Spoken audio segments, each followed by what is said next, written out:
Hello and welcome बच्चों to Indian economy on the eve of independence के second class में सभी का स्वागत है। यहाँ बेसिकली अपने इंडिया का स्टोरी समझ रहे हैं। जब कौन था हमारे यहाँ? ब्रिटिशर्स। कितने साल तक थे? 200 साल। उन लोगों ने इंडिया में अपना फाउंडेशन का स्थापना कब किया? 1757 eight which place? Plassey. Yes, battle of Plassey के थ्रू उन लोग यहाँ सेट हो गए थे पूरा, और 200 साल तक राज किए हमारे यहाँ। ठीक है, हम लोग उनके पहले पा थे, पा, और उनके आने के बाद क्या हो गए? पीपी हो गए। पा से पीपी। उनके आने के पहले पा थे। P for prosperous economy, A for agrarian, सब लोग एग्रीकल्चर में थे। एच फॉर हैंडीक्राफ्ट इंडस्ट्रीज के लिए फेमस थे हम लोग, because of two main reasons: skilled craftsmanship and supreme quality of raw materials. British आए और हमारा पीपी कर दी। पीपी का मतलब protection of economic interests of Britain. Next P का मतलब promotion of economic interests of Britain. Protection के थ्रू उन्होंने इंडिया से रॉ मटेरियल्स मंगाना स्टार्ट किया। They did not want India to manufacture finished goods. तो हम लोग सिर्फ यहां से क्या भेजने लगे उनको? Raw materials. Promotion of economic interest का मतलब था कि उन लोग अपने यहां ब्रिटेन में इंडस्ट्रियल रेवोल्यूशन के थ्रू अपने यहां उन लोग फिनिश्ड गुड्स बना के इंडिया में सेल करते थे, प्रमोट करते थे अपने गुड्स को हमारे। ठीक है ना? चलो ओके, पास से पीपी तक का सफर था। हम लोग 6 जगहों में देखेंगे कैसे उन्होंने प्रॉब्लम्स क्रिएट किया। पहला 3 याद है? Agriculture, industries and foreign trade. पहला 3 क्या? Agriculture, industries and foreign trade. बाकी 3 स्ट्रक्चर्स को लेकर था। इंफ्रास्ट्रक्चर लास्ट में आना था, yes. Occupational structure, demographic structure. जहां आओ आज अपने घुसते हैं बच्चों एग्रीकल्चर में। आओ, तुम अब फॉलो कर पाएगा मैं इनका। अब से नया टॉपिक स्टार्ट करेंगे, ठीक है? एग्रीकल्चर में घुस रहे हैं। लास्ट क्लास मैंने बताया था कि 4 रीजंस के कारण एग्रीकल्चर बर्बाद था इंडिया ब्रिटिश के समय। एक जमींदारी सिस्टम, इसको अपने लैंड सेटलमेंट सिस्टम भी बोलते हैं इंग्लिश में। नेक्स्ट था कमर्शियलाइजेशन ऑफ एग्रीकल्चर, जहां farmers were inspired to move from food crops to cash crops. Next था low level of productivity, and last है स्कैर्सिटी ऑफ इन्वेस्टमेंट। ठीक है, कॉपी निकाल लो, लिख लो जमींदारी सिस्टम।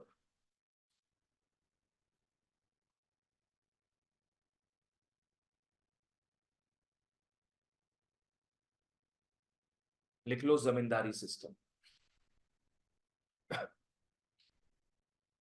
समझ में आता है जमींदार कौन है?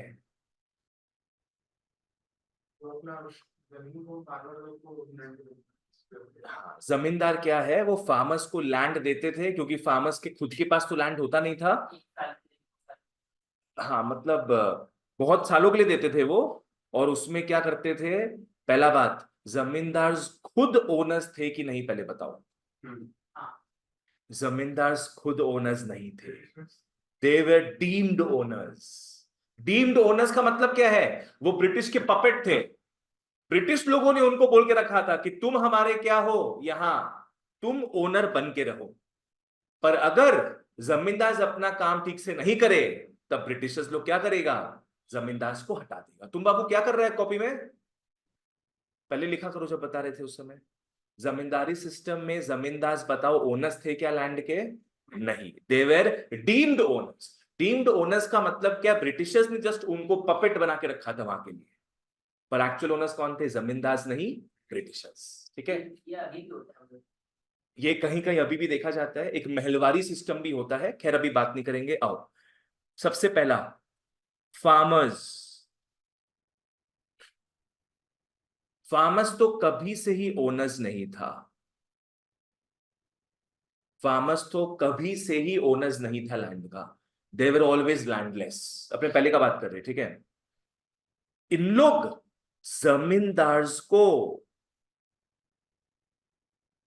इन लोग जमींदार्स को लगान पे करता था। मूवी देखा है लगान तुम लोग? बहुत पहले का मूवी है। इन्हों लगान पे करता था। क्या जमींदार खुद ओनर्स थे क्या? दे वर व्हाट? Deemed owners. हाँ, पपेट मत लिखना। दे वर डीम्ड ओनर्स। ओनर्स ही मान लो उनको, बेसिकली वही है। फार्मर्स जमींदार को क्या देता था बच्चों? लगान। या इसको रेंट बोल सकते हो, इसको टैक्स बोल सकते हो, नो प्रॉब्लम। जमींदार क्या करते थे? जमींदार ब्रिटेन तक वो पैसा पहुंचाते थे, है ना? जमींदार पकड़ लो मिडिल मैन था फार्मर्स से ब्रिटेन के बीच का।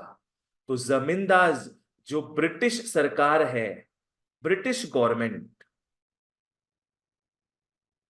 को वो अपना कमीशन माइनस करके, अपना कमीशन माइनस करके वो लगान पहुंचाते थे, वो लगान पहुंचाते थे। अब देखो सेटिंग क्या था ना उस वक्त। ब्रिटिश गवर्नमेंट जमींदार से मांगता था फिक्स्ड अमाउंट। बोलो क्या मांगता था?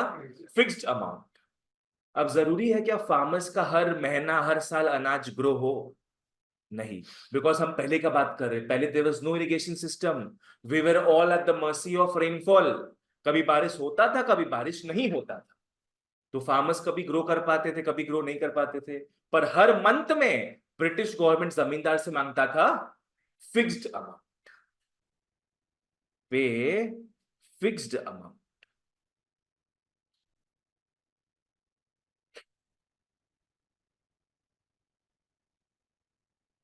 अब क्या है ना, ब्रिटिश गवर्नमेंट जमींदार को बोल के रखा था कि देखो, तुमको बहुत हम फैसिलिटीज एंजॉय करने दे रहे हैं, तुमको हम राज करने दे रहे हैं फार्मर्स के ऊपर। पर ये प्रिविलेज तुमको तब तक ही मिलेगा जब तक बेटा क्या, तुम ये फिक्स्ड अमाउंट मेरे को हर महीना देते जाओ। नहीं दोगे तो तुम्हारा टाइटल हम छीन लेंगे। समझ में आया? I will cancel your title. तो इसीलिए जमींदार लोग पहले के काफी निर्दयी थे। They were atrocious people. They always created tension in the lives of whom? Farmers. They did not care about the farmers at all. Did not care. फसल grow हो रहा है नहीं हो रहा है, इन लोग बोलते थे फार्मर्स को, तुम बेटा लोन लेकर मेरे को दो, तुम लोन लेकर मेरे को दो, पर तुमको मेरे को पैसा देना पड़ेगा। समझ में आ रहा है? तो फार्मर्स लोग क्या करते थे? मनी लेंडर से ह्यूज अमाउंट्स में लोन लेते थे, और फिर दादा, बापूजी, बेटा, सब लोग ही वो जो टैक्स वगैरह है, रेंट वगैरह है, पे करते जाते। समझ में आ रहा है?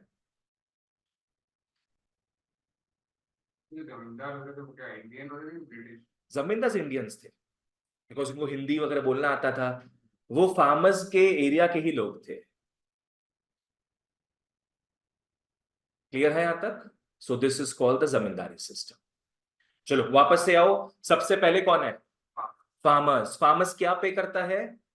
लगान, जिसको रेंट या टैक्स कुछ भी बोल सकते। किसको पे करता है वो? जमींदार को। जमींदार कुछ काट लेते हैं, कमीशन काट के एक फिक्स्ड अमाउंट पे करते हैं ब्रिटिश को।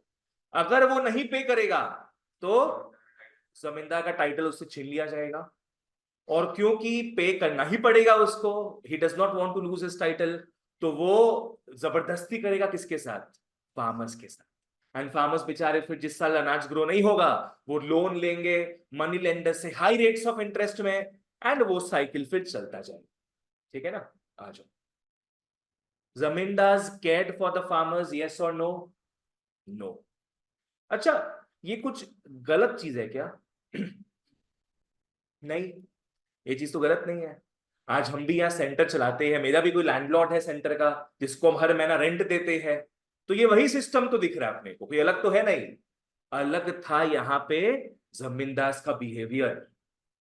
ठीक है? उसका बिहेवियर अलग था जमींदार का। दे did not care about the farmers. भाई तुमको मरना है तुम मरो, तुम लोन लेकर रुपया दो मेरे को ब्रिटिश को देना। They were Indians, but they did not care about the farmers. But this system is not wrong. Everybody has to pay it. चलो आ जाओ। LSS, land settlement system. फटाफट अपने अंडरलाइन करके आगे बढ़ेंगे। चलो ठीक है। Most important reason for stagnation, introduction of zamindari system by the colonial government. colonial government मतलब ब्रिटिश गवर्नमेंट, ठीक है ना। आओ, जमींदार कौन थे रे? Zamindar were recognised as owners of lands.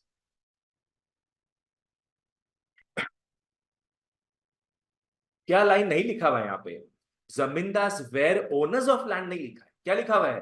Where recognised as owners of land, they were not the true owners, ठीक है ना, जो मैंने बताया। हाँ, they were given rights to collect rent from farmers, was deposited to colonial government after keeping their own share. कुछ रख के वो बाकी का जमा कर देंगे, ठीक है। आओ, हाँ, अंडर दिस सिस्टम क्या होता था? जो प्रॉफिट्स आ रहा है, प्रॉफिट्स आ रहा है एग्रीकल्चरल सेक्टर से, वो जमींदार के पास जाता था इन द फॉर्म ऑफ लगान, वेंट टू द जमींदार इन द फॉर्म ऑफ लगान, ठीक है। इसको तुम रेंट बोलो, इसको तुम टैक्स बोलो, कुछ भी बोल सकते हो, रेंट बोलो, टैक्स बोलो, ऑल द सेम थिंग। क्या करते थे उन लोग? After keeping their own share, deposited to the colonial government. अब यहां पे क्या है ना, डेट्स फिक्स्ड था। डेट्स फिक्स मतलब क्या चीज का? कब जमींदार को पेमेंट करना है, किसको? ब्रिटेन को, ब्रिटिश को। डेट्स फिक्स था एंड सम्स भी स्पेसिफाइड थे। स्पेसिफाइड सम समझ में आ गया? फिक्स्ड अमाउंट, फिक्स्ड अमाउंट भी फिक्स ही था, इनको पे करना था। अगर बेटा ये पे नहीं करते, आ जाओ, zamindars were to lose their rights on land, zamindars were to lose their rights on land, simple. अब आओ देखते जमींदार का क्या हुलिया था, क्या रूप था, क्या बिहेवियर था। Main interest of the zamindars was to collect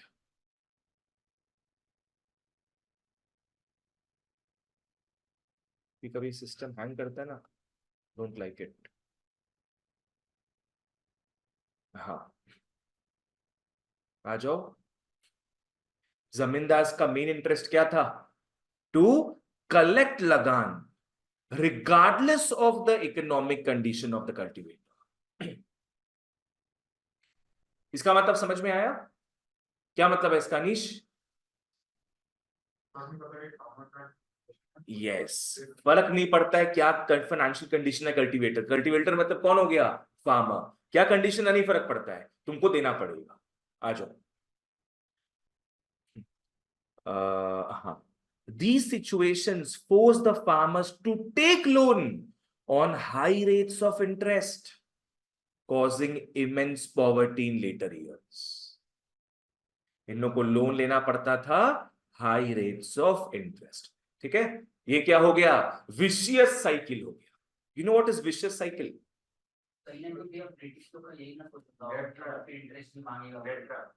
vicious cycle is debt trap. Vicious cycle पूछ रहे थे हम, क्या होता है वो? डेट ट्रैप होता है।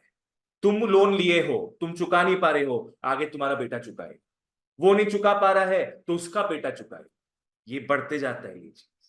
तुम नया पुराना लोन रीपे करने के लिए तुम क्या करते हो? नया लोन लेते हो, कैरी फॉरवर्ड कर रहे हो उस चीज को, ठीक है ना। तुम क्या बोल रहा था?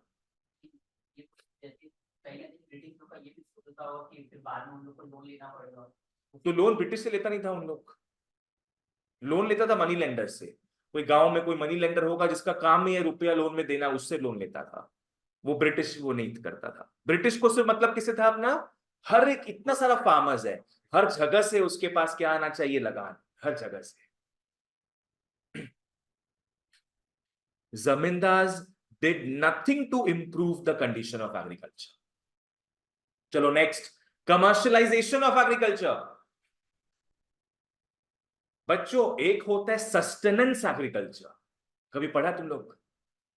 सस्टेनेंस एग्रीकल्चर नहीं, जितना तुमको खाना पीना है तुम उतना ही ग्रो करोगे फॉर सेल्फ कंजम्पशन। तुम्हारे घर में 5 लोग हैं, तुम फार्मर हो, तुम उतना ही ग्रो करोगे जितना से तुम्हारे घर वालों का पेट भर जाए। पहले लोग यही करते थे, बहुत पहले। फिर आया कमर्शियलाइजेशन ऑफ एग्रीकल्चर। का मतलब क्या है कि तुम उतना ग्रो करोगे जितना तुमको चाहिए, और एक्स्ट्रा भी ग्रो करोगे जो तुम मार्केट में सेल कर सकते हो। आजकल के सारे फार्मर्स वही कर रहे हैं। सारे फार्मर्स क्या करते हैं, उनका पेशा ही है कि भाई ग्रो करके बेचो, उसको बेचते जाओ। क्या बोलते हैं इसको, कमर्शियलाइजेशन ऑफ एग्रीकल्चर। कि तुम एग्रीकल्चर के थ्रू सिर्फ अपना पेट नहीं भर रहे हो, साथ ही साथ क्या कर रहे हो, उससे पैसा भी कमा रहे हो। क्लियर है? यहां पे कमर्शियलाइजेशन ऑफ एग्रीकल्चर का मतलब क्या हो गया, यहां पे मतलब है food crops to cash crops. यहां पे इसका मतलब है food crops to cash crops.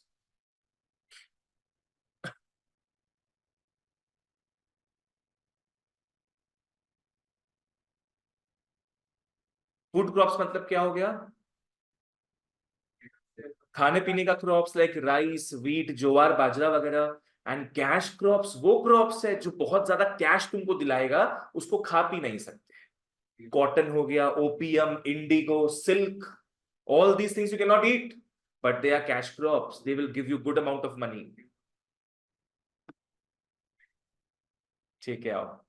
ठीक है, ध्यान देना, commercialisation of agriculture refers to production of crops, refers to production of crops with the sole motive of selling it. है ना? सोल मोटिव क्या होता है, तुम ग्रो कर रहे हो बेचने के लिए, उससे पैसा कमाने के लिए। Selling it in the national and international market rather than क्या, self consumption, rather than self consumption. Your main intention is to sell it. चलो वापस से आओ, इसका डेफिनेशन आता है, commercialisation of agriculture refers to क्या, production of crops with the sole motive of selling it in the national and international market rather than क्या, self consumption. माने टेंशन मत लो, विजुअलाइज करो उसको कि तुम भाई ग्रो कर रहे हो क्रॉप्स बाहर बेचने के लिए, ना कि खुद खाने पीने की। आओ वापस से आओ, बोलना सब।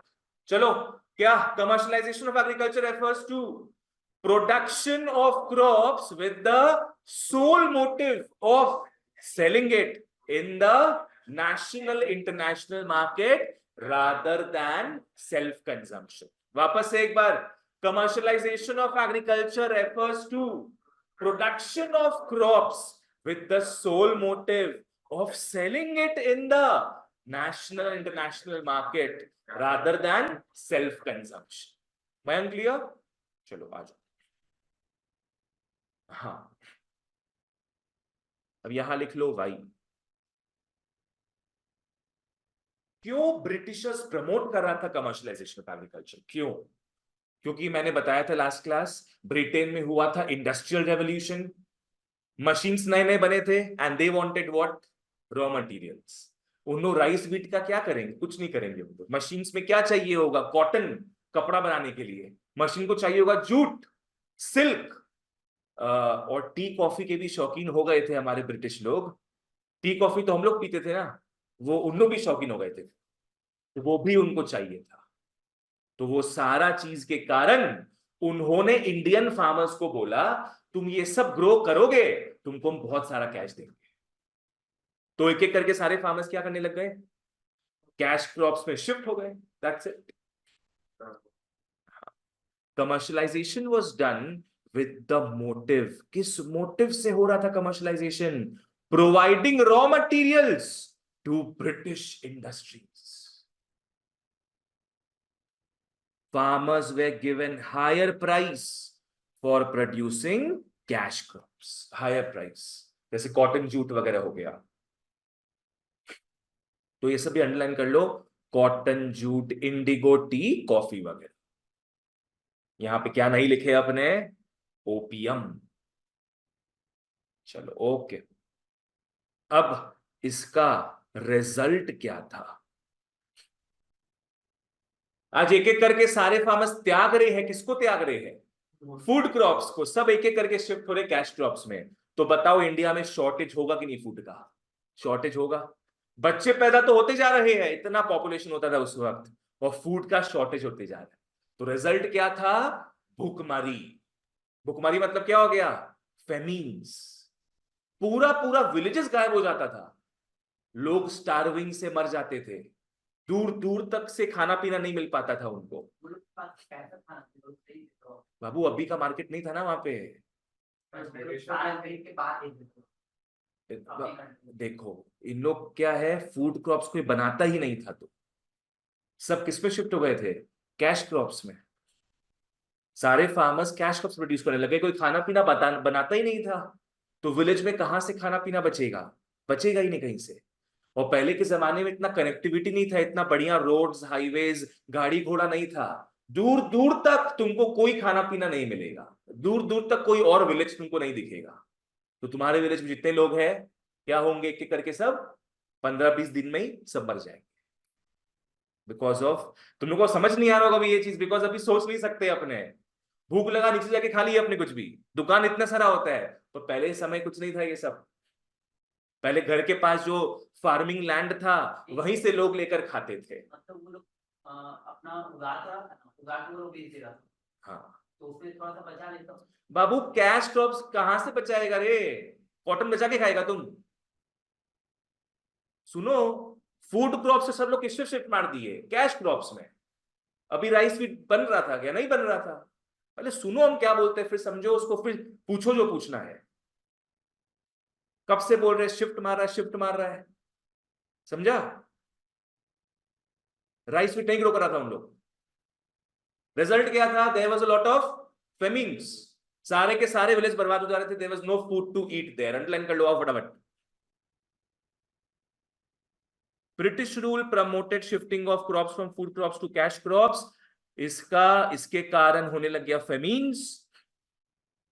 India was no longer self sufficient in its food requirement. चलो नेक्स्ट आओ, थर्ड में लो लेवल प्रोडक्टिविटी। बुक हटाओ अपना, बताओ मेरे को लो लेवल ऑफ प्रोडक्टिविटी मतलब क्या होता है, समझ में आता है? तो फार्मर्स को तो प्रोडक्टिविटी कम हो जाएगा। लो लेवल प्रोडक्टिविटी का मतलब हो गया कि ज्यादा प्रोड्यूस नहीं हो पा रहा था गुड्स एंड सर्विसेज, ज्यादा क्रॉप्स प्रोड्यूस नहीं हो पा रहे थे। रीजन सोचो क्या क्या हो सकता है? तो पैसा मिलता तो लोग कैश फ्लो बेचते तो ज्यादा नहीं मिलता, इन्वेस्ट नहीं कर पाते थे तो अच्छा मिलता। चलो ठीक है, पर वो स्कैसिटी ऑफ इन्वेस्टमेंट बाद में आएगा। पहला रीजन मेरे को बताओ, इरिगेशन को लेकर। इरिगेशन था उस वक्त? इरिगेशन नहीं था। अगर इरिगेशन ही नहीं होगा, they have to continuously depend on rainfall. Rainfall भी नहीं होगा तो फसल पूरा खराब, तो प्रोडक्शन कम होगा। तो एक पॉइंट क्या है, इरिगेशन नहीं था या बहुत कम था, गिने चुने जगह में था। और क्या प्रॉब्लम्स हो सकता है? एफिशिएंसी कम क्यों होगा, वही तो क्वेश्चन है। तुम फार्मर्स को लेके बात कर रहे हैं कि एनर्जी कम था उन लोग के, वो बात मत करो। यहां पे नेक्स्ट होगा फर्टिलाइजर्स भी नहीं यूज करते थे उसमें, फर्टिलाइजर्स का चलन नहीं था। अभी क्या है, फर्टिलाइजर यूज करता है फार्मर्स, तो उससे क्या है, प्रोडक्शन बहुत तेजी से होता है। By the way, you know what fertiliser is? क्या करता है फर्टिलाइजर? हाँ पर कैसे? सॉइल में जो न्यूट्रिएंट्स कम हो जाता है ना, तुम रेगुलरली सेम सॉइल में बार बार ग्रो कर रहे हो, तो सॉइल में के अंदर जो न्यूट्रिएंट्स है वो कम हो जाता है। फर्टिलाइजर उसको रिप्लेनिश करता है। उस समय तो किसी के पास फर्टिलाइजर नहीं था, उस समय का प्रोडक्टिविटी होता इक्वल ही होगा, मतलब वैसे ही प्रोडक्टिविटी होता होगा। देखो ये लोग पुअर लोग थे ना काफी, तो they could not buy fertilisers. उस समय के हिसाब से कुछ होगा, फर्टिलाइजर के हिसाब से कुछ ना कुछ तो हमेशा ही रहता था, तो उनके पास पैसा नहीं था कि वो फर्टिलाइजर खरीद सके। नेक्स्ट, पेस्टिसाइड का भी प्रॉब्लम। पेस्ट मतलब क्या हो गया, रैट्स हो गया, स्नेक्स वगैरह हो गया, ये सारे घुस गए अगर फार्म में तो पूरा फसल बर्बाद कर देंगे। And there was no pesticides at that time with them, क्योंकि पैसा ही नहीं था उनके पास। ठीक है, तो मेन ये सब रीजंस के कारण क्या है, there was what, low level of productivity. क्या ब्रिटिश हेल्प किया उसमें? चलो आ जाओ। लो लेवल ऑफ प्रोडक्टिविटी, सबसे पहला लो लेवल ऑफ टेक्नोलॉजी था। लो लेवल ऑफ टेक्नोलॉजी, ये पॉइंट एक अच्छा पॉइंट है। अभी फार्मर्स के पास क्या होता है, ट्रैक्टर वगैरह हो गया, बहुत सारा टूल्स एंड इक्विपमेंट्स होता है। उस समय they did not have anything, they had to depend on manual labour. उससे आदमी कितना काम कर लेगा। Next, lack of irrigation facilities, negligible use of fertilisers. Negligible use मतलब क्या हो गया, ऑलमोस्ट जीरो, मतलब there was no use of fertilisers. इससे हमारा प्रोडक्टिविटी लो लेवल में था परपेचुअली। समझ में आता है what is perpetual? For ever. Perpetual का मतलब फॉर एवर।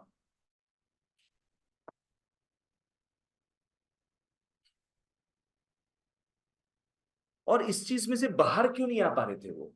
क्योंकि उनके पास पैसे नहीं थे। उनके पास पैसे नहीं थे। सारा पैसा तो कौन लूट ले रहा था? जमींदार वगैरह, ब्रिटिशर्स लोग, ठीक है ना। कल्टीवेटर वॉज ग्रेटली एक्सप्लॉइटेड, है ना। बहुत एक्सप्लॉइटेशन हो रहा था हमारे फार्मर्स के साथ। कैसे? गिविंग हायर टैक्सेस, रेंट, लगान। तो उनके पास है ना ही जरिया था, ना ही इंसेंटिव था टू इन्वेस्ट इन एग्रीकल्चर। ना ही मींस था। मींस मतलब क्या होता है? जरिया। उनके पास कोई रास्ता ही नहीं था कि वो इसको अच्छा कर सके। और उनके पास ना ही इंसेंटिव था to invest in agriculture. It all relates to money. पैसा नहीं था, they could not invest. And उनको एक और भी टेंशन था। क्या टेंशन था? कि अगर ज्यादा इन्वेस्ट कर देंगे अपने एग्रीकल्चर में, ज्यादा प्रोडक्शन होने लगेगा, तो उन लोग क्या करेंगे? ज्यादा लगान मांग लेंगे। ज्यादा लगान मांग लेंगे कि भाई तुम्हारा तो देख रहे फसल बहुत ज्यादा हो रहा है, कमाई तुम्हारा बहुत हो रहा है, चलो तुम्हारा लगान डबल कर देते हैं। उन लोगों का तो बस बोलना है, जमींदार का, ब्रिटिश का बस बोलना है, फिर तुमको समझना पड़ेगा वो चीज। स्लेवरी हो गया, एक तरीके से स्लेवरी हो गया, पकड़ लो ये। बस स्लेवरी टर्म यूज नहीं करते थे, पर वैसा ही सिस्टम था। जो बोलेगा उन लोगों को करना ही पड़ेगा, कोई कैसे रोक सकता है। चलो, ब्रिटिश भैया एकदम happy. British already getting enough supplies of raw materials. उनके पास तो जितना उनका छोटा सा लैंड है, उनका जो आइलैंड है ना ब्रिटेन का, उसमें जितना मशीन्स है, उसमें आराम से रॉ मटेरियल्स आ जा रहा था। तो उनको मतलब ही नहीं था कि फार्मर्स को क्या अपने एजुकेट करे या फार्मर्स का कंडीशंस बेटर करे। कोई मतलब नहीं था उनको, क्योंकि इंडिया भर में इतने सारे फार्मर्स थे। सारे फार्मर्स का तो योगदान उनको ही जा रहा था। British were already getting enough supplies of raw materials. They did not, जो भी ऊपर लिखा है उसी को उन लोग ठीक नहीं किया। They did not do what? They did not provide irrigation facilities, they did not introduce technology in farming, they did not make available fertilizers at concessional rates. What is concessional rates? Cheap rates.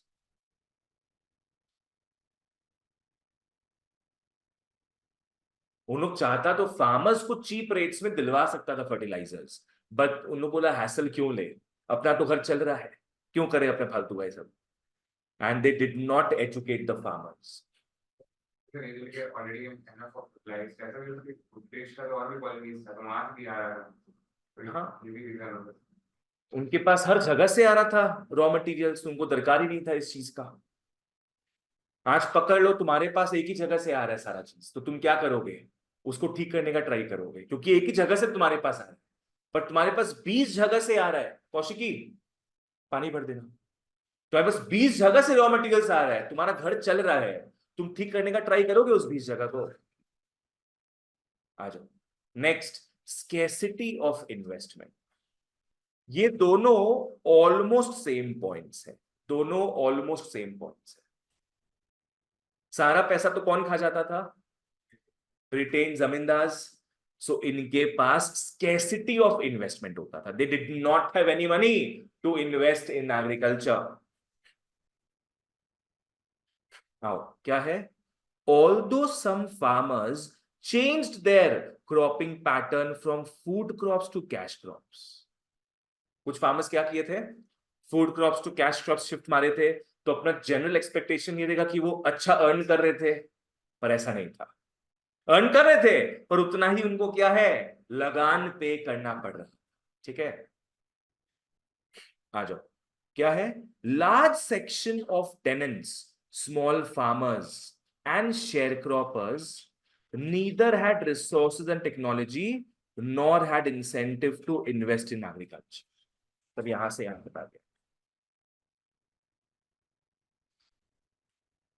कुछ लोग कमा रहे थे अच्छा खासा, पर maximum maximum लोग क्या है, मैक्सिमम लोगों के पास ना ही क्या था, रिसोर्सेज एंड टेक्नोलॉजी, ना ही उनके पास इंसेंटिव था टू इन्वेस्ट। कुछ बोलना है आदर्श इसमें? एक क्वेश्चन आता है शेयर क्रॉपिंग को लेकर। शेयर क्रॉपिंग कभी सुना तुम लोग ये चीज? बोलो, पानी पीछे पास कर दो। ओहो, सोच रहे तो दैट इज मल्टीपल क्रॉपिंग। क्या बोला ये, कि एक ही लैंड में एक ही टाइम पे तुम 2-3 टाइप के क्रॉप्स ग्रो कर रहे हो, that is multiple cropping. Share cropping मतलब तुम शेयर कर रहे हो, मतलब देखो क्या है, फार्मर्स क्या लैंड ओनर्स थे? नहीं, फार्मर्स किसी और के लैंड में काम करते थे, उनको क्या पे करना पड़ेगा, लगान या रेंट पे करना पड़ेगा। शेयर क्रॉपिंग का मतलब है कि तुम जितना भी ग्रो कर रहे हो उसका 20-30% जो क्रॉप्स है वो अपने ओनर को दे दो। कैश नहीं देना है यहां पे तुमको, क्या देना है, अनाज, क्रॉप्स देना है। तुम्हारा अग्रीमेंट हो जाएगा उसके साथ कि भाई जितना भी क्रॉप्स ग्रो होगा तुम 20-30% उसको दे दोगे। यहां पे कैश इन्वॉल्वमेंट नहीं है, यहां पे क्रॉप इन्वॉल्वमेंट। समझ में आया? इसको बोलते हैं शेयर क्रॉपिंग, कि तुम जो भी क्रॉप्स ग्रो कर रहे हो वो तुम शेयर कर रहे हो अपने लैंडलॉर्ड के साथ।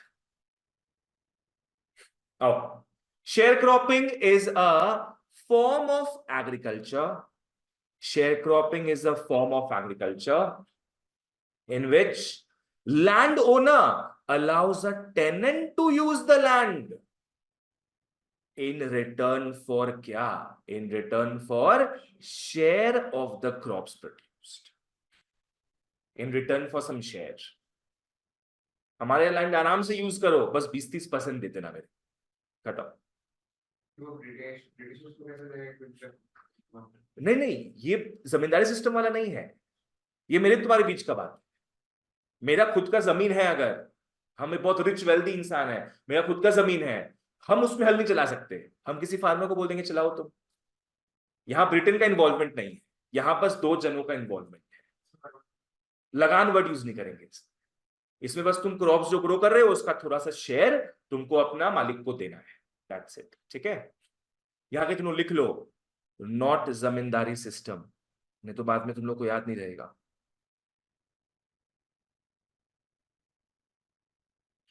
ये टेनेंट और लैंडलॉर्ड के बीच का बात है, दैट्स इट। चलो नेक्स्ट एक क्वेश्चन आता है 2 मार्क्स में। What were the adverse effects of partition? You guys no what is adverse effect?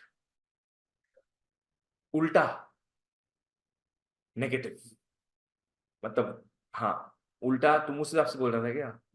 Negative effects of partition. बोलो पार्टीशन में कौन कौन सा लैंड अपने को दिए?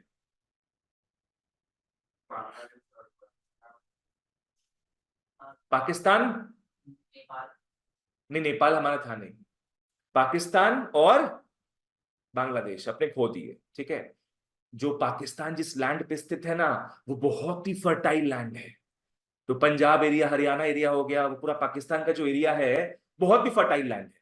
वहां पे इंडिया का पूरा राइस और व्हीट ग्रो होता था, तो वो चला गया किसके पास? पाकिस्तान के पास।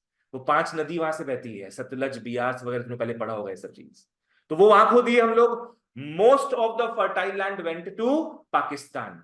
हमको क्या मिला? राजस्थान, जहां पे क्या है, डेजर्ट, पूरा डेजर्ट ही डेजर्ट। ठीक है, solar energy.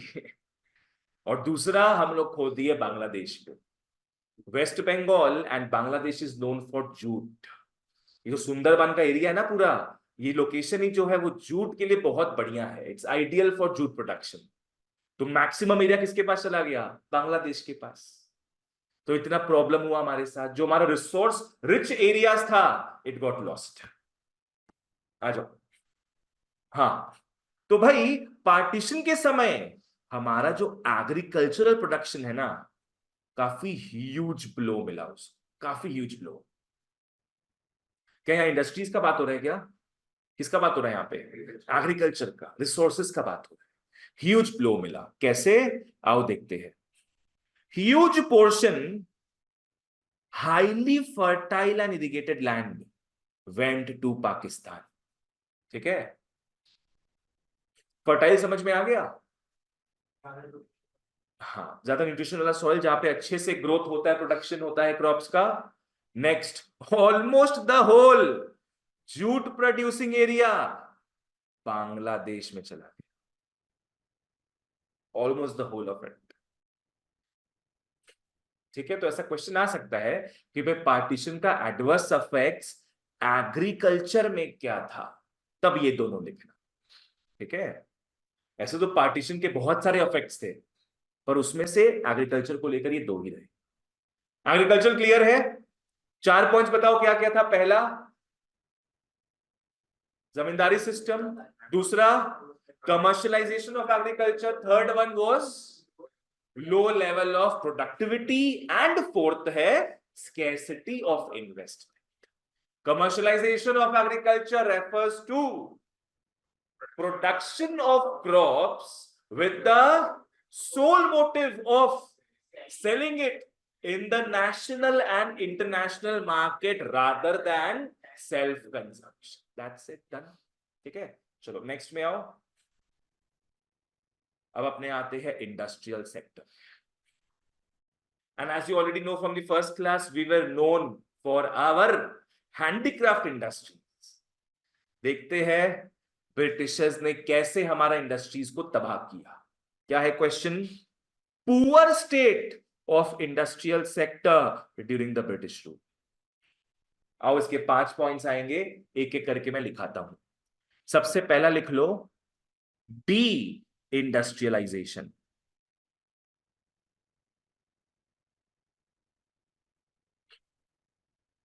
D industrialisation.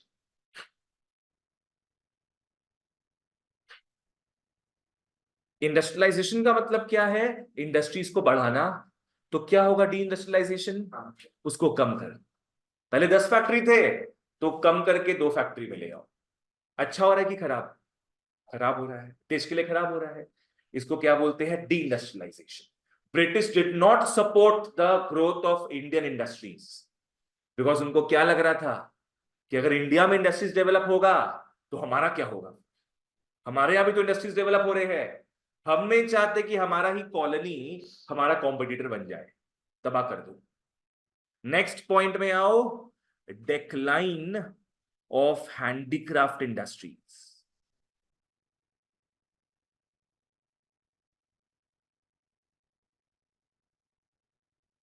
Decline of handicraft industries, जो एक चीज के लिए अपने फेमस थे, उसी को इन लोग क्या है, पूरा तबाह कर देना चाहा। They did not want India to grow. अच्छा, हैंडीक्राफ्ट इंडस्ट्रीज में बहुत लोग इन्वॉल्व थे पहले, जैसे पॉट्स बनाते हैं ना लोग, पॉटरी का काम हो गया, एम्ब्रॉयडरी का काम हो गया, बहुत लोग इन्वॉल्व थे। ब्रिटिश क्या कर दिया? तबाह कर दिया हैंडीक्राफ्ट इंडस्ट्री को। तो वो लोग का क्या हुआ जो इसमें काम करते थे? जॉबलेस हो गए उन लोग, अनएम्प्लॉयमेंट, एग्रीकल्चर में शिफ्ट हो गए, है ना। They can not remain unemployed, they have to work somewhere. तो कहां घुस गया सब लोग? एग्रीकल्चर सेक्टर में, जहां दरकार नहीं था और लोगों का, कि ऑलरेडी कितने लोग घुसे हुए थे, वहां और एक्स्ट्रा लोगों को आना पड़ा। तो ऐसे ही इनकम सबका कम हो गया। ठीक है, next guys, do you know what is capital industry? Capital goods industry,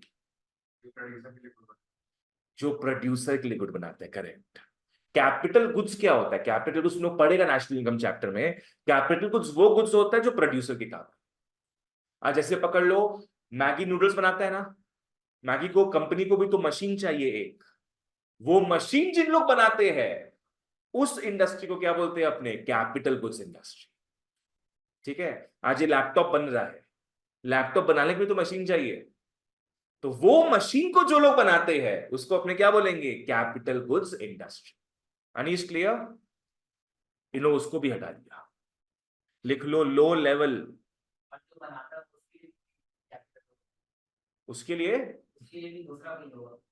हाँ, वो चेन हो जाएगा वैसे करके, लो level of capital goods industry. Online वालों जिसको समझ नहीं आए प्लीज पूछना, लो level of capital goods industries. British लोग चाहता था कि अगर तुमको कुछ मशीन चाहिए तो तुम क्या करो, तुम हमारे पास आओ, तुम हमसे लो मशीन आके, तुम्हारे यहां कोई मशीन नहीं बना सकता है। ठीक है, नेक्स्ट, जीडीपी समझता है तुम लोग, ग्रॉस डोमेस्टिक प्रोडक्ट, उसमें योगदान रहता है एग्रीकल्चर का, इंडस्ट्रियल सेक्टर का और टर्शरी सेक्टर का। इंडस्ट्रियल सेक्टर का जो कंट्रीब्यूशन था पूरा खत्म हो गया, खत्म नहीं बहुत कम हो गया। तो लिख लो low level of contribution to GDP, low level of contribution to GDP. किसका low level of contribution? Industrial sector का। पहले हैंडीक्राफ्ट इंडस्ट्रीज जब था तो कितना ज्यादा कमाई होता था जीडीपी में बिकॉज ऑफ इंडस्ट्रीज, पर अब इसको तबाह कर दिया तो बस शेयर कम हो गया उनका। और एक लास्ट लेवल में आओ, you know what is public sector? Government का जो कंपनीज होता है उसको अपने क्या बोलते हैं, public sector. Like Indian railways government का है ना, पब्लिक सेक्टर। उस समय पब्लिक सेक्टर मतलब क्या होगा, ब्रिटिश गवर्नमेंट। उस समय पब्लिक सेक्टर मतलब क्या, British government. There was no Indian government that time ना। मेरे को बताओ पब्लिक सेक्टर किस मोटिव से काम करता है? पब्लिक को सर्विस देने के लिए, मतलब सोशल वेलफेयर। अपने बैंकिंग चैप्टर पढ़े हैं, कमर्शियल बैंक्स काम करता है प्रॉफिट मोटिव से, पर सेंट्रल बैंक काम करता है सोशल वेलफेयर से। पब्लिक सेक्टर का हमेशा से ड्यूटी रहता है लोगों का सेवा, दैट इज सोशल वेलफेयर। पर उस समय पब्लिक सेक्टर कौन था, क्या बोले, ब्रिटिश गवर्नमेंट। वो हम लोग का सेवा करेगा नहीं। तो यहां पे लिख लो limited role of public sector, limited role of public sector. सारा पब्लिक कंपनीज थोड़ी है सर, जैसे हमारे फेडरल ग्रुप सभी तो पब्लिक कंपनीज भी हुआ, एमआरएफ जो ना पब्लिक गवर्नमेंट का कंपनी चुना हुआ है एमआरएफ, स्टॉक मार्केट में लिस्टेड है पब्लिक। वो पब्लिकली लिस्टेड कंपनी हो गया, पब्लिक सेक्टर नहीं हुआ। अनीश पानी देना था। चलो ये पांचों पढ़ो तुम लोग, पांचों लर्न करो।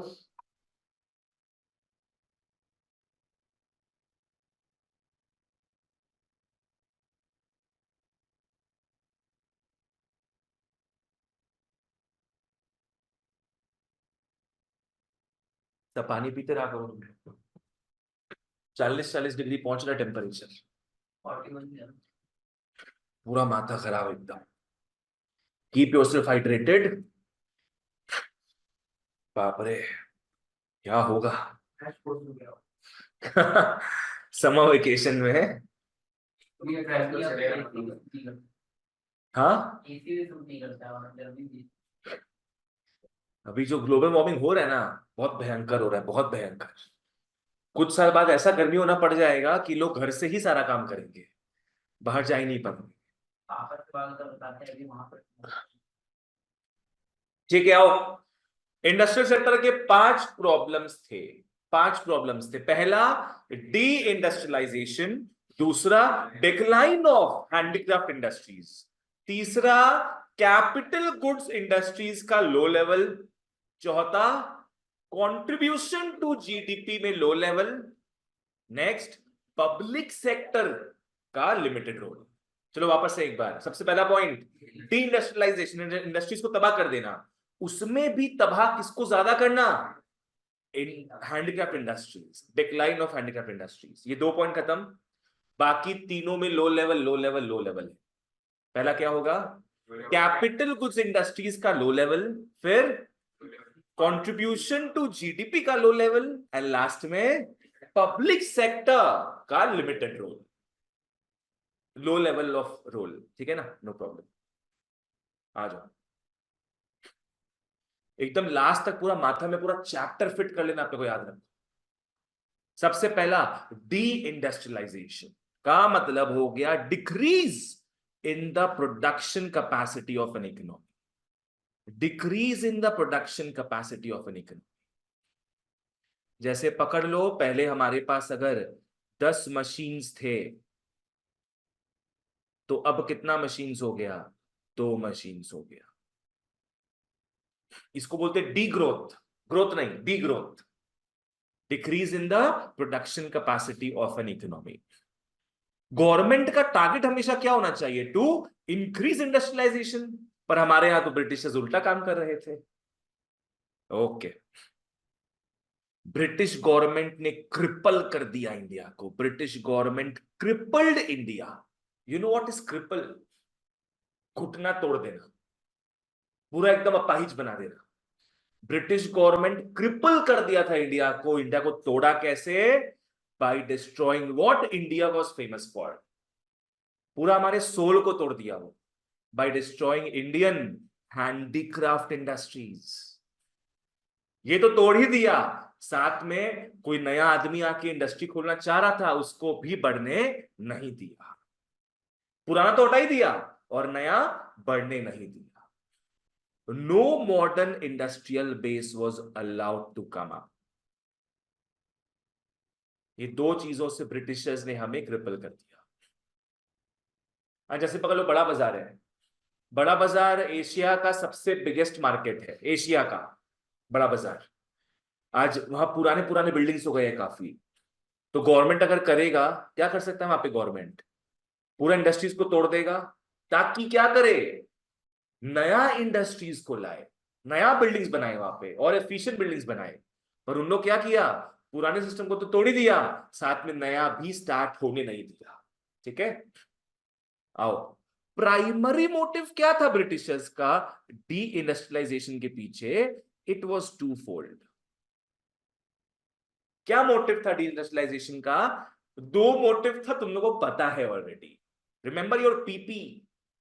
पहला पी क्या था? Protection of economic interest of Britain. And दूसरा पी था promotion of economic interest of Britain. तो वही चीज तो है, ये वो पीपी वाला ही आ जाएगा तुम लोग का, पीपी। वो चाह रहे थे इंडिया में इंडस्ट्रीज नहीं हो, ताकि हम ही इंडिया का रॉ मटेरियल्स यूज करें, to get raw materials from India at cheap rates. मतलब रॉ मटेरियल्स जिस प्राइस में बिकना चाहिए, उससे कम प्राइस में ले रहा था, and to sell finish products of British industries in Indian market at high prices. Britain तक क्या रॉ मटेरियल्स, वहां फिनिश्ड गुड्स बना, तो जिस प्राइस में इंडिया में बेचना चाहिए उससे भी ज्यादा में बेच रहा था। सोचो, तो रॉ मटेरियल जितना में खरीदना चाहिए उससे कम में खरीद रहा है, और फिनिश गुड्स जितना में बेचना चाहिए उससे ज्यादा में बेच रहा है। दोनों तरीके से नुकसान किसका हो रहा है? हम इंडियंस का, हम इंडियंस का। So, उनका प्राइमरी मोटिव था टू फोल्ड। पहला, इंडिया को बना दो exporter of raw materials. India क्या बन जाए? Exporter of raw materials. Exporter समझ में आता है? जो बाहर बेचता है सब। और इंडिया को कंज्यूमर बना दो ऑफ फिनिश प्रोडक्ट्स। कंज्यूमर बना दो इंडिया को ऑफ फिनिश प्रोडक्ट्स। ठीक है, ये है, ये जो टू फोल्ड पॉलिसी था। टू फोल्ड समझ में आता है ना? 2 ऑब्जेक्टिव्स रहता है उसमें, है ना? ये जो टू फोल्ड पॉलिसी था, क्या इंडियंस को फेवर कर रहा था? नहीं। क्या है? Maximum advantage of their home country. Maximum advantage of their home country. चलो, आदर्श क्लियर है? फर्स्ट पॉइंट ठीक है सबका? चलो सेकंड पॉइंट में आते हैं। अब सेकंड पॉइंट क्या है? Decline of handicraft industries. Copy निकाल लो, तो कॉपी में लिख लो डीटीपी।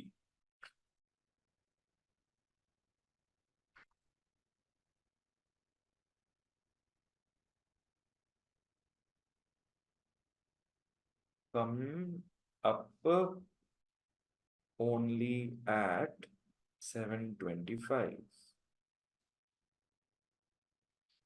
चलो ठीक है गाइस, आओ। डीटीपी, डीटीपी का मतलब लिख लो क्या है? Discriminatory, discriminatory tariff, sounds like तारीफ, discriminatory tariff policy, DTP. British follow करता था डीटीपी को। डीटीपी मतलब क्या? Discriminatory tariff policy. You know what is tariff? Tax. Tariff हो गया टैक्स। पर ये टैक्स कोई नॉर्मल टैक्स नहीं है। ये tax only emerges during export import. आज मेरे को पकड़ लो, बंगाल सरकार को टैक्स देना है, उसको टैरिफ नहीं बोल सकते हम। टैरिफ वर्ड हमेशा कब यूज होगा? जब या तो एक्सपोर्ट कर रहे हो या तो इंपोर्ट करवा रहे हो, तभी वो टैक्सेस को टैरिफ बोलेंगे। और डिस्क्रिमिनेटरी का मतलब क्या हो गया? डिस्क्रिमिनेट करना मतलब क्या? भेदभाव, भेदभाव पैदा करना। ठीक है ना? ओके, चलो आराम से फॉलो करते हैं क्या है। ब्रिटिश इंडिया से क्या चाहता था? Raw materials. तो एक्सपोर्ट रॉ मटीरियल्स, इसमें कोई टैक्स नहीं रखता था। It was free. Raw materials free नहीं थे। क्या चीज फ्री था? टैक्स, टैरिफ फ्री था। टैक्स टैरिफ वगैरह फ्री था। आज पकड़ लो, टैरिफ लगता 10%, मान लो। कौन पे करता ये पता है? ब्रिटिश नहीं, ये हमारा फार्मर्स लोग को पे करना पड़ता। फार्मर्स लोग जो ब्रिटिश से कमा रहे होते ना बेचकर, उसमें से 10% टैक्स पे करना। आज पकड़ लो, एक फार्मर है, एक फार्मर 1 लाख का रॉ मटेरियल्स बेचा, मान लो 1 लाख का रॉ मटेरियल्स। अगर 10% टैरिफ लगा हुआ होता तो फार्मर को क्या करना पड़ता? 10,000 रुपया, 10,000 रुपया वो ब्रिटिश को पे करता एज टैक्स। ब्रिटिश भी भेज रहे हैं और उसके गवर्नमेंट है, क्योंकि उसके टैक्स। हाँ, क्योंकि दो अलग अलग पार्टी हो गया ना, दो अलग अलग ट्रांजैक्शन हो गए, दो अलग अलग। तुमसे जो खरीद रहा है वो तुमको 1 लाख देगा, अब तुमको 10% देना पड़ेगा ब्रिटिश को टैक्सेस के हिसाब से। आज तुम लोग भी कुछ कमाओगे बाद में, नहीं, तुम लोग भी कुछ खरीदते हो तो तुम लोग क्या है, उसमें टैक्स पे करना पड़ता है ना, जीएसटी के हिसाब से। तो ये फ्री क्यों? फ्री क्यों किया? Good question. बोलो तुम लोग फ्री क्यों किया इसको? ताकि फार्मर्स दिल खोल के क्या है, रॉ मटेरियल्स देते जाए, दिल खोल के, कि भाई 1 लाख अपना पूरा 1 लाख रहेगा। पार्टी आज रात को, तो इन लोग आराम से फिर क्या है, रॉ मटेरियल्स भेजता जाए। इम्पोर्ट तो बढ़ा दिया उन्होंने। अब आओ इंपोर्ट का भी बात करते हैं। वो लोग जैसे इंडिया में इंडस्ट्री वो लोग बंद नहीं कराया है, वो लोगों ने एक ऑप्शन था कि एक्सपोर्ट ही करना पड़ेगा, तो नहीं देखो, उन लोग हर जगह बंद नहीं करा सकता था। Major industry was not allowed to be set up. छोटे मोटे इंडस्ट्रीज तो थे ही। जैसे पकड़ लो किसी का ब्रेड का छोटा सा इंडस्ट्री है। पहले ब्रेड वगैरह कैसे बनता था? वो कोनी मार मार के, पाँव से मार मार के मैदा में, ताकि शेप में आ जाए वो, पहले वैसे ब्रेड वगैरह बनता था। अब रोज का ब्रेड, रोज का दूध तो ब्रिटेन से नहीं आएगा, तो वो यहीं पे छोटा मोटा किसी का बिजनेस रहेगा, छोटा थोड़ा थोड़ा आदमी लोग खरीदता रहेगा उससे करके। बड़ा industries was not allowed to be set up. ठीक है? हाँ, तो भाई उन लोग चाहता था हम लोग एक्सपोर्ट करें रॉ मटेरियल्स को। उन लोग एक और चीज चाहता था रिगार्ड्स टू इंपोर्ट। यस, उन लोग चाहता था कि इंडिया में इंपोर्ट हो फिनिश्ड गुड्स।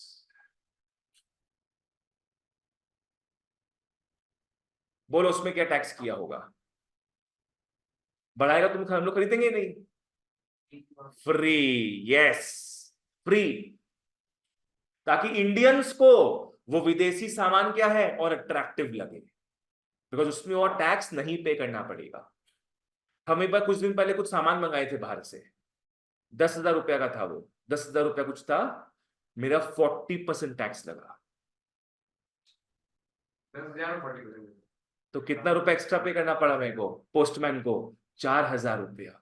10,000 तो पे कर चुके थे।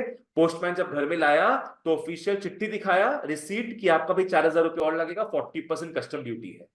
तो ये भी मेरे को पे करना पड़ा, पे करना पड़ा मेरे को। अब नेक्स्ट टाइम मंगाएंगे कि हम नहीं मंगाएंगे, क्योंकि मेरे को डर है भाई 40-50% टैक्स ना लग जाए। पर अगर टैक्स ही फ्री होता तो मंगाते, जितना मंगाना है, क्या है। तो भैया जब दोनों चीजें फ्री है, इसमें भेदभाव कैसे हो रहा है? आओ उसमें भी आएंगे। वो क्वेश्चन देखो, तुम बाद में पूछा करो, अभी पहले ही समझा रहे थे ना। समझ रहे मेरा बात? जो पार्ट समझा रहे पहले समझो, उसके बीच में इंटरप्ट मत कर। ठीक है मयंक? वो वाला पार्ट एक अलग क्वेश्चन था ना तुम्हारा, इसके साथ उसका कोई तालमेल था तो नहीं पूछना चाहिए था तुमको अभी। नहीं ये खत्म नहीं हुआ था ये, खत्म नहीं हुआ था।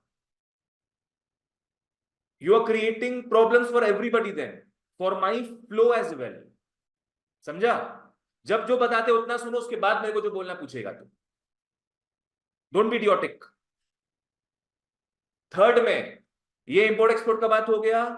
अब ब्रिटिश लोग नहीं चाहता था हम लोग एक्सपोर्ट करें फिनिश्ड गुड्स को, तो नेक्स्ट पार्ट आ रहा है export Indian made finished goods.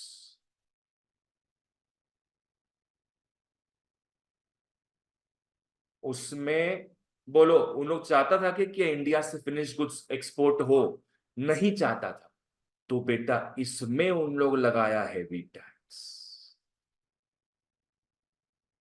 इसमें लगाया उन लोग हैवी टैक्स। कहीं भी करो तुम, ब्रिटेन में भी करो। अगर तुम फिनिश्ड गुड्स इंडिया से बेच रहे हो, फिनिश्ड गुड्स कहीं भी बेचो, चाहे ब्रिटेन चाहे नॉन ब्रिटेन, उसमें टैक्स ज्यादा लगेगा। वो बात बाद में करेंगे। Export Indian made finish goods क्या है? अगर कोई यहां से बेचेगा तो उसको हैवी टैक्स पे करना पड़ेगा। तो क्या बेच पाओगे तुम? नहीं बेच पाओगे। क्या हो गया ये? इसलिए डिस्क्रिमिनेटरी टैरिफ पॉलिसी। ये हेल्प सिर्फ किसको कर रहा था? किसके इंटरेस्ट को? ब्रिटेन के इंटरेस्ट। ठीक है, आओ चलो, ये मैंने बता दिया है आप लोगों को।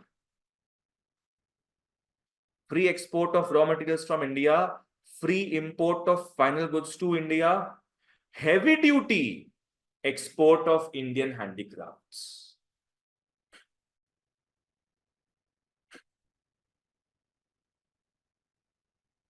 Heavy duty was imposed. Heavy duty मतलब हेवी टैक्स, हेवी टैरिफ, सबका मतलब सेम ही है। ठीक है, नेक्स्ट आओ, अब प्रॉब्लम्स को देखते हैं। प्रॉब्लम्स, भाई क्या चीज का प्रॉब्लम्स? कि ये जो हैंडीक्राफ्ट इंडस्ट्री क्या हुआ, जो डिक्लाइन हुआ, उससे क्या क्या प्रॉब्लम्स इमर्ज हुआ। सबसे पहला problem, high level of unemployment. जो आर्टिस्ट वगैरह थे, जो बचपन से बनाने थे पॉट्स, अब उनको फार्म में करना पड़ेगा रॉट। वाह, हाई लेवल ऑफ अनएम्प्लॉयमेंट क्या है? अनएम्प्लॉयमेंट हुआ on a mass scale. Displaced artisans were forced to take up agriculture for their livelihood. What is displaced artisans? Artisans कौन हो गया? जो बनाता था हैंडीक्राफ्ट्स। डिस्प्लेस्ड मतलब जिसको भगा दिया गया, जिसको भगा दिया गया, तो वो कहां पना लेगा, कहां अपना जॉब ढूंढेगा? एग्रीकल्चर। ठीक है ना? और एग्रीकल्चर में ऐसी दुनिया भर के लोग थे, तो it increase the burden. Over crowding होने लगे एग्रीकल्चर में, जिस कारण, एमसीक्यू का लिख लो यहां पे, एमसीक्यू के लिए आ सकता है, जिस कारण दो अनएम्प्लॉयमेंट इमर्ज किया। एक होता है फ्रिक्शनल और एक होता है डिस्गाइज्ड अनएम्प्लॉयमेंट। डिस्गाइज्ड तुमने सुना होगा पहले। मतलब जितना वो काम करे उससे बहुत कम उसको पेमेंट मिलता है। नहीं वो नहीं। काम कर रहा है बट इतना मतलब डिस्गाइज्ड का मतलब क्या होता है? हिडन। डिस्गाइज्ड का मतलब हो गया हिडन। मतलब क्या, देखो एक फार्म में अगर 5 लोग काम कर रहे थे तो वहां अब 12 लोग काम कर रहे हैं। 5 जन से भी तो काम हो ही रहा था अच्छे से, अब एक्स्ट्रा 7 जन और आ गए हैं उस सेम फार्म में। आउटपुट नहीं बढ़ा, प्रोडक्शन नहीं बढ़ा, पर लोग बढ़ गए। तो अफेक्टिवली 7 लोग यहां पे अनएम्प्लॉयड ही है, बस वो थोड़ा बहुत अपना हाथ लगा देते कि भी मेरा भी, हम भी काम कर रहे हैं। सैलरी उस हिसाब से डिवाइड हो जाएगा, कम हो जाएगा। That is after effect of disguised unemployment. मतलब दूर से कोई देखेगा ना तो लगेगा 12 जन काम कर रहे हैं, पर हकीकत क्या है कि ये 12 जन उतना ही आउटपुट प्रोड्यूस कर रहे हैं जितना 5 जन काम करके। समझ में आया? ये बहुत प्रचलित, बहुत फेमस अनएम्प्लॉयमेंट है agricultural sector, where more people are working than is actually required.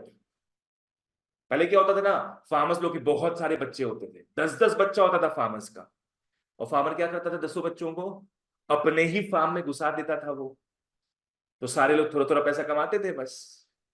But what is of interest is frictional agriculture. ये शायद कभी सुना नहीं है तुम लोग, फ्रिक्शनल। बताते क्या है फ्रिक्शनल का मतलब? हो गया when you are switching jobs, तुम 2-4 दिन, 1 हफ्ता, 2 हफ्ता तुम टेम्पररी अनएम्प्लॉयड रहते हो, उसको बोलते हैं फ्रिक्शनल अनएम्प्लॉयड। तो यहां पे लिख लो, एक हम लाइन बोल देते उस हिसाब से लिखना। Temporary when you shift jobs.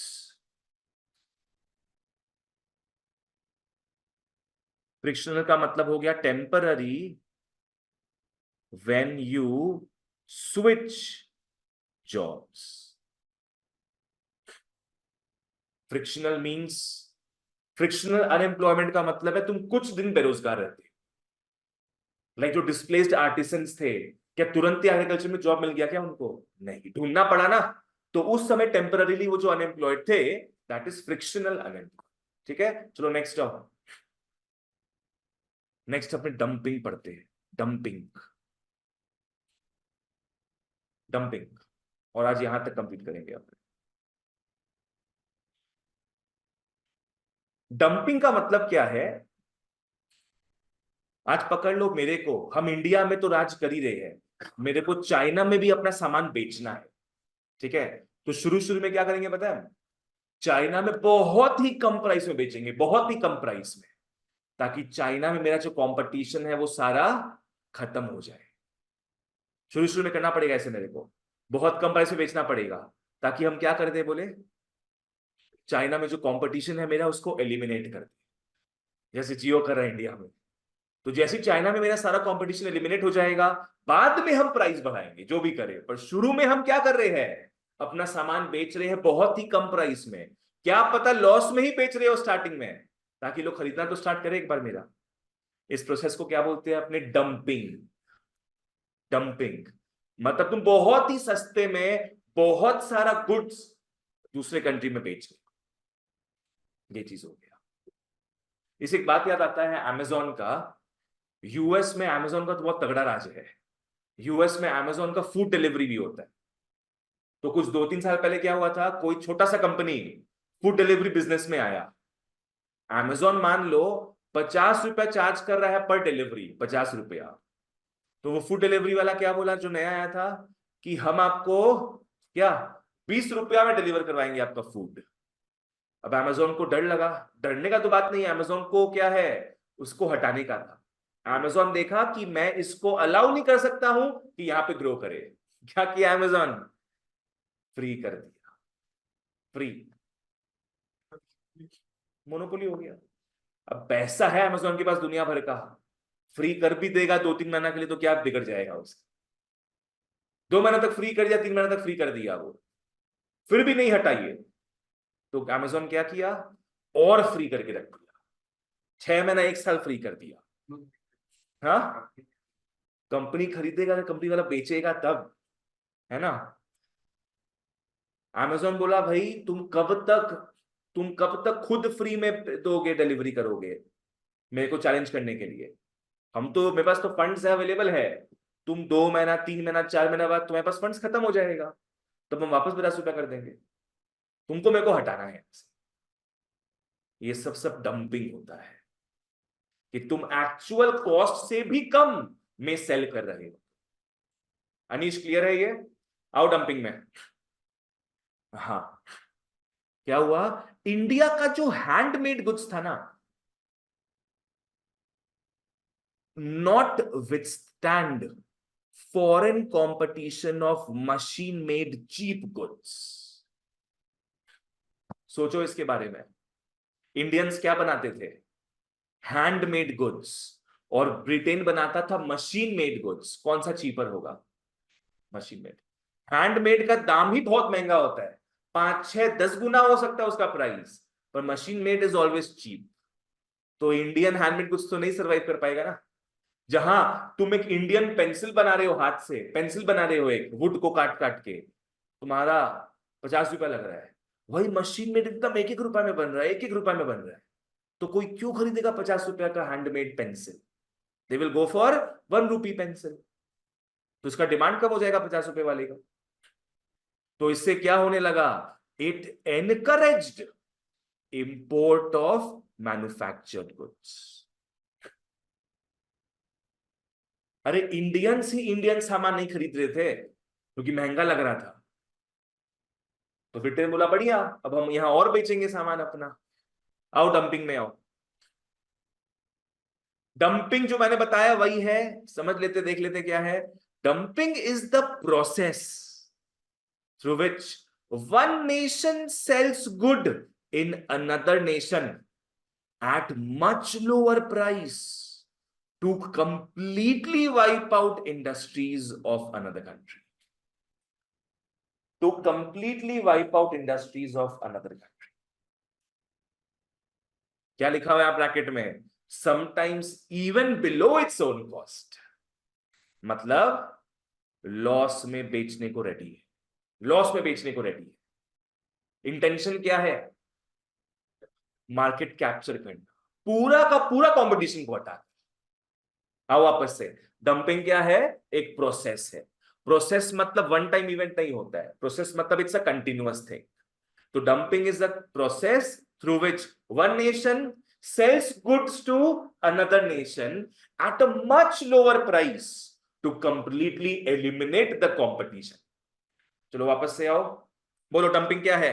It refers to the process where one nation sells goods to another nation to completely wipe out the competition of the other country with much lower prices. Clear? Company करता है, पर यहां पे nation के हिसाब से लिखेंगे, because यहां इंडिया ब्रिटेन का बात हो रहा है ना। चलो दैट्स इट फॉर टुडे।